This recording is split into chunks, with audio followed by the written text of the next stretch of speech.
Mr. Trukanzini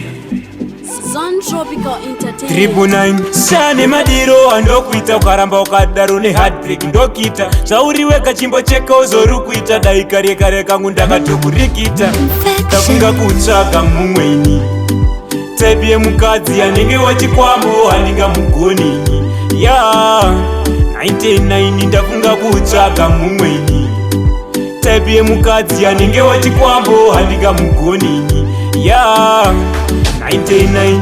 wanga wakandityisa ndosaka ndaikudisa ini ndotenda gogo vakanditreata tichapeta kadheta ndosaka waindichita ini uchiti zvimwe handisi kuketa ipapopo ufambepo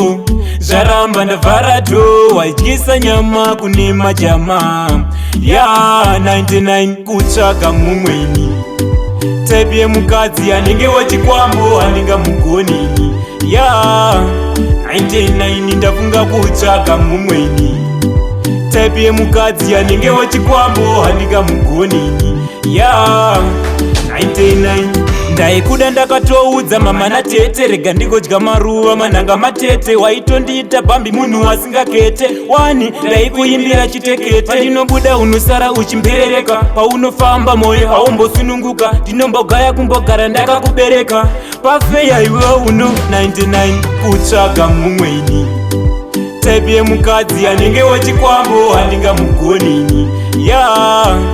99 ndafunga kutsvaga mumweni type yemukadzi anenge wachikwambo handinga mugoni ya 99 wanga wakandityisa ndosaka ndaikudisa ini ndotenda gogo vakanditreata tichapeta kadheta ndosaka waindichita ini uchiti zvimwe handisi kuketa ipapopo ufambepo zvaramba ndavhara dho waityisa nyama kune majama ya 99 kutsvaga mumweni type yemukadzi anenge wachikwambo handinga mugoni ya 99 ndafunga kutsvaga mumweni type yemukadzi anenge wachikwambo handinga mugoni ya 99 kutsvaga mumweni type yemukadzi anenge wachikwambo handinga mugoni ya 99 ndafunga kutsvaga mumweni type yemukadzi anenge wachikwambo handinga mugoni ya 99 Infection.